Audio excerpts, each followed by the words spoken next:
आखिर ये उम्मे रुबाब चांडियो कौन है, क्या चाहती हैं, इनके वालिद, दादा और चाचा को क्यों कत्ल किया गया, कातिल कौन है, इनका किस सियासी जमात से ताल्लुक है, क्या उम्मे रुबाब के वारसों का कत्ल सियासी मुदाखलत की वजह से हुआ है, आखिर क्यों ये 3 कत्ल किए गए, उम्मे रुबाब चांडियो क्यों नंगे पांव अदालत जाती हैं, इनकी ज़िंदगी को क्यों और किससे खतरा है, आखिर क्यों ट्विटर पर सेव उम्मे रुबाब का हैशटैग टॉप ट्रेंडिंग पर है।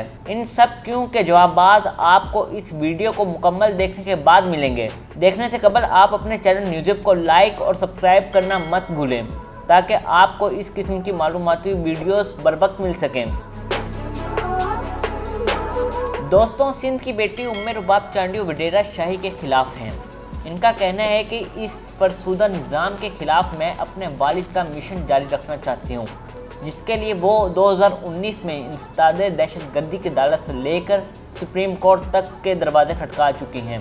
उनका कहना है कि मैं बस इंसाफ की मतमन्नी हूँ और इसकी तालिबगार बनकर नंगे पाँव भी अदालत गई हूँ ताकि दिल में ये रहम पैदा हो और मुझे इंसाफ मिल सके। उम्मे रुबाब का ताल्लुक सिंध के ज़िला दादू की तहसील मेहर से है। 17 जनवरी 2018 को मेहर शहर में DSP पुलिस के दफ्तर के सामने इनके वालिद मुख्तियार चांडियो, दादा करमुल्ला चांडियो और चचा काबिल चांडियो को मुसल्लह अफराद ने फायरिंग करके मौत के घाट उतार दिया। उम्मे रुबाब का कहना है कि उनके वालिद, दादा और चचा के कत्ल की वजह ये बनी थी कि उनके वालिद ने डेरा शाही के खिलाफ कमेटी बनाई थी, जबकि वो लड़कियों की तालीम के भी हक में थे, जिस पर उन्हें शदीद मुखालफत का सामना था। लिहाजा इस पदाश में जालिमों ने उनके वारसों को गोलियों से भून डाला। मेरे बाबा ने जब हमें पढ़ाया तो इनको ये तकलीफ थी कि आप अपनी बेटियों को अब क्यों पढ़ा रहे हैं। मेरे बाबा ने कहा वो मेरी बेटियां हैं, मैं इनका बाप हूँ, आपका कुछ नहीं जाता। इस चीज़ से ये तज़ाद बढ़ता गया। आहिस्ता आहिस्ता उन्होंने कोशिश की हमें दबाने की, मेरे बाबा को प्रेशर दिया। इवन मैंने बैठकर अपने बाबा से ये बात की थी कि बाबा आप सरदार के अगेंस्ट इतना एक्सट्रीम पे ना जाए। तो मेरे बाबा ने कहा कि आज अल्लाह ने मुझे समझ दी है कि हम आज़ाद हैं इस्लाम कानून के हिसाब से, तो हम इनकी गुलामी क्यों करें। अगर मैं गुलामी करूंगा तो मेरी 7 नस्लें इनकी गुलामी करती आएंगी। उम्मे रुबाब के मुताबिक सक्खर हाई कोर्ट के चीफ जस्टिस ने अवाम के सामने ऐलान किया था कि मैं इंसाफ दिलाऊंगा और 2 माह में मुकदमे का फैसला सुनाया जाएगा, लेकिन इस पर अमल दरामद नहीं हो सका। बाद अज़ां तहरीरी तौर पर हुक्म जारी किया कि ये मुकदमा 3 माह के अंदर निपटाया जाए, क्योंकि इसमें इंसदाद दहशतगर्दी के दफ़ात लगी हुई हैं और कातिलों के मुताबिक ये मुकदमा 3 से 6 माह में मुकम्मल होना चाहिए, लेकिन इस पर भी कोई अमल ना हुआ।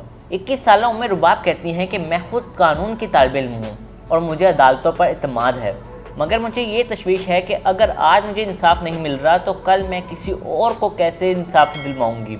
उम्मे रुबाब के दादा यूनियन काउंसिल तहसील मेहर के चेयरमैन थे, चचा ज़िला काउंसिल के रुकन थे और उनका ताल्लुक पीपल्स पार्टी से था। उम्मे रुबाब का कहना है कि मुकदमे में नामजद मुलजमान सरदार चांडियो और बुरहान चांडियो का ताल्लुक BPP से है। दोनों बहुत बाअसर हैं क्योंकि दोनों रुकने सिंध असम्बली हैं।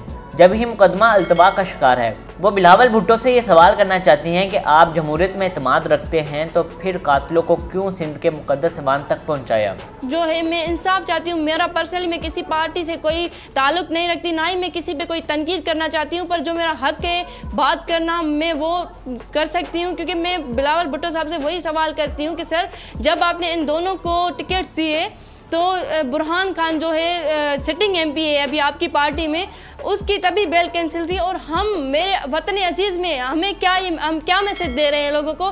मैंने सुना था कि मोदी ने जो है कातिलों को और मोदी ने दहशतगर्दों को टिकट दिए हैं, तो मेरे पाकिस्तान में ये क्या हो रहा है, हम दूसरे मुल्कों को क्या मैसेज दे रहे हैं कि इन पे जब ATA के सेक्शंस लगे हैं तो आपने इनको किस हिसाब से टिकट्स दिए और ऐसे लोगों को किस हिसाब से आप हमारे यहाँ हुक्मरान बना रहे हैं। जो कि इंसाफ की मुतलाशी उम्मे रुबाब चांडियो ने वज़ीर आला सिंध पर मुल्ज़मान की पुष्टपनाही का भी इल्ज़ाम आयद किया। तो जो कातिल हैं वो इनकी पार्टी के MPs बनकर बैठे हुए हैं और दूसरी बात यह है कि उन्होंने पाकिस्तान पीपल्स पार्टी की क़यादत पे इतना बड़ा इल्ज़ाम है, इतना जो हमारा केस इसमें 3 मर्डर हैं और पाकिस्तान पीपल्स पार्टी की क़यादत के जो 2 MPs हैं उन पे इसके चार्जेस हैं और उन पे ये जो है केस चल रहा है।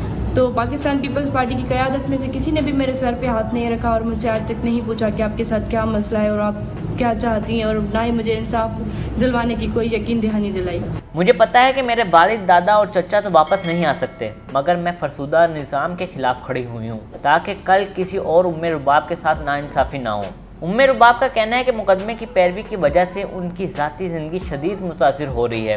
वो रेगुलर क्लासेस भी नहीं ले पाती, जबकि ज़िंदगी को भी ख़तरात लाहक हैं। उन्होंने जो अपनी ज़िंदगी के हवाले से जो तशवीश बयान की थी, जब ये इंसिडेंट हुआ था तो मैं आईजी सिंध से जाकर मिली थी। तब आईजी सिंध जो है एडी ख्वाजा साहब थे, तो मैंने उन्हें रिक्वेस्ट की कि सर काइंडली मुझे सिक्योरिटी प्रोवाइड करें, मुझे सिक्योरिटी के खर्चात थे। तो उन्होंने मुझे एक गार्ड देने के लिए भी मना कर दिया था। तो ऑनरेबल हाई कोर्ट और सुप्रीम कोर्ट की मैं शुक्रगुजार हूँ जिन्होंने मुझे तहफ़्फ़ुज़ फराहम किया है। बाकी ये है कि ये भी नहीं कह सकते कि पुलिस के होते हुए मैं सेफ हूँ, क्योंकि पहले जो मर्डर हुए थे मेरे वालिद साहब, मेरे दादा और मेरे चाचू के, तो वो भी पुलिस की मौजूद में हुए थे और पुलिस ने खड़े होकर वो मर्डर कराए थे।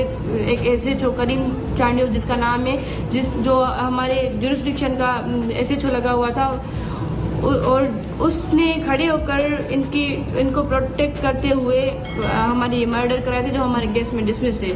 तो बस मैं अल्लाह पे तवक्को रख के ये केस लड़ रही हूँ और मुझे यकीन है पाकिस्तान की अदालतों पे कि अदालतें इनसे एहतसाब करेंगी, इनसे हिसाब लेंगी और मुझे इंसाफ प्रोवाइड। चंद रोज़ कबल पेशी से वापस पर चांडियो सरदारों के काफिले ने सिंध की बहादुर बेटी का सिक्योरिटी हसार तोड़कर उनकी ज़िंदगी को टक्कर मारी और कत्ल करना चाहा, लेकिन वो मौजूदा तौर पर महफूज रहीं, जिसके बाद ट्विटर पर सेव उम्मे रुबाब के हैशटैग के साथ उन्हें तहफ़्फ़ुज़ फराहम करने की मुहिम शुरू हो गई, जिस पर 17,000 ट्वीट हो चुके हैं, जिसमें मुसारफिन उम्मे रुबाब चांडियो के साथ इजहार हमदर्दी, उनके बुलंद हौसले की तारीफ़ कर रहे हैं, जबकि उनके साथ देने की यकीन दहानी भी करा रहे हैं। साथ ही वो वज़ीर-ए-आज़म इमरान खान और अदालत से उम्मे रुबाब को इंसाफ दिलाने की भी अपील कर रहे हैं। दोस्तों, आपको क्या लगता है, क्या उम्मे रुबाब को इंसाफ मिल पाएगा? अपनी राय का इजहार कमेंट बॉक्स में कीजिए। शुक्रिया।